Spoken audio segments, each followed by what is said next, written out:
Hello friends, welcome to NS foods.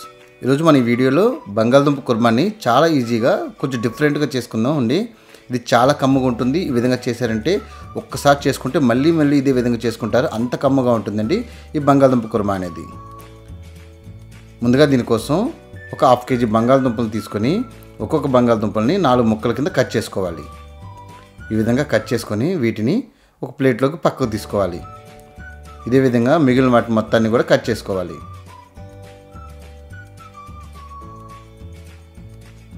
ఈ విధంగా మొత్తం కట్ చేసుకొని మనం పక్కన పెట్టుకోవాలి.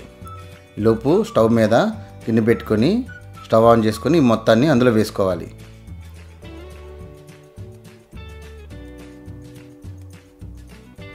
మొత్తం యాడ్ చేసుకున్న తర్వాత ఇప్పుడు ఇందులో కొంచెం సాల్ట్ యాడ్ చేసుకోవాలి. సాల్ట్ యాడ్ చేయడం వల్ల మనకి కొంచెం చప్పగా లేకుండా బంగాళదుంపలు బాగుంటాయండి. ఈలోపు చిన్న మిక్సీ జార్లో ఒక 5 లేదా 6 పచ్చిమిర్చి అలాగే 1/2 టేబుల్ స్పూన్ జీలకర్ర యాడ్ చేసుకొని దీన్ని మొత్తాన్ని కచ్చాబచ్చాగా గ్రైండ్ చేసుకోవాలి.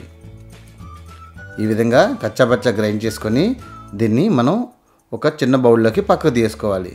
ఈ విధంగా పక్కకు తీసుకొని పెట్టుకోవాలి. ఈలోపు బంగాళదుంపలు ఉడికినీరే చూసుకుందామండి. ఈ విధంగా స్పూన్తో చూసినట్లయితే బంగాళదుంపలు అనేది బాగా ఉడికిపోయినాయి. ఇప్పుడు స్టవ్ అనేది ఆఫ్ చేసుకోవాలి. స్టవ్ ఆఫ్ చేసుకొని వీటిని దించేసుకోవాలి. ఇలా దించేసుకున్న తర్వాత ఇవి పూర్తిగా చల్లారనివ్వండి. చల్లారిన తర్వాతే దీన్ని పొట్టు తీసుకోవాలి. పూర్తిగా చల్లారని అనుకున్న తర్వాత వాటర్ అనేది మనం చేంజ్ చేసుకొని ఈ విధంగా పొట్టు అనేది తీసుకోవాలి. ఈ విధంగా తీసుకొని మిగిలిన వాటిని మొత్తాన్ని కూడా ఇదే విధంగా తీసుకొని ప్లేట్లో పక్క తీసుకోవాలి. ఇప్పుడు వీటిని ఈ సైజులో కాకుండా ఒక్కొక్క దాన్ని 2 బద్దల కింద కట్ చేసుకోవాలి.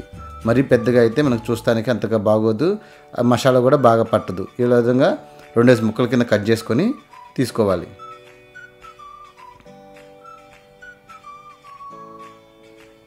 ఇలా మొత్తాన్ని కట్ చేసుకొని పక్కకు తీసుకోవాలి. ఇప్పుడు ప్యాన్లో 1.5 టేబుల్ స్పూన్ ఆయిల్ వేసుకోవాలి. ఆయిల్ అనేది హీట్ ఎక్కిన తర్వాత ఇందులోనే 1 టేబుల్ స్పూన్ ఆవాలు అలాగే 1/2 టేబుల్ స్పూన్ జీలకర్ర యాడ్ చేసుకోవాలి. వీటిని లైట్గా వేయించుకోవాలి. ఇవి కొంచెం వేగినాయి అనుకున్న తర్వాత ఇప్పుడు ఇందులోనే 2 ఆనియన్స్ని ఇలా నిలువుగా కట్ చేసుకొని వేసుకోవాలి. ఇలా వేసిన తర్వాత ఈ మొత్తాన్ని మనకు బాగా కలిసేలా ఒకసారి చూసుకోవాలి.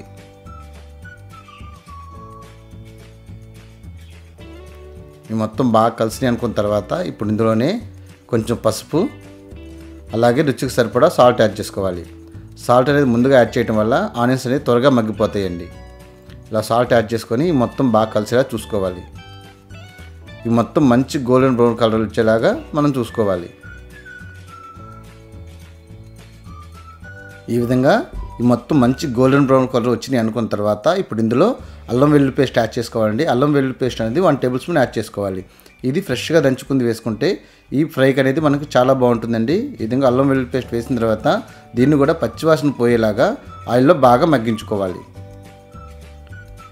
ఇలా పూర్తిగా మగ్గిపోయింది అనుకున్న తర్వాత ఇప్పుడు ఇందులో ముందుగా ప్రిపేర్ చేసుకున్నటువంటి పచ్చిమిర్చి పేస్ట్ని చూసారా, అది యాడ్ చేసుకొని దాన్ని కూడా మొత్తం బాగా కలిసిలా కలుపుకోవాలి.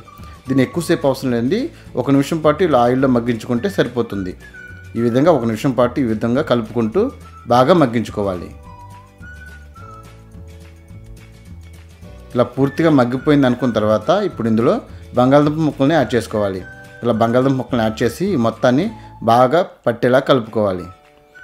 ఇది మనకు చపాతీలో కానీ రైస్లో కానీ చాలా బాగుంటుందండి ఫ్రై అనేది. ఒక్కసారి మీరు కూడా ట్రై చేయండి.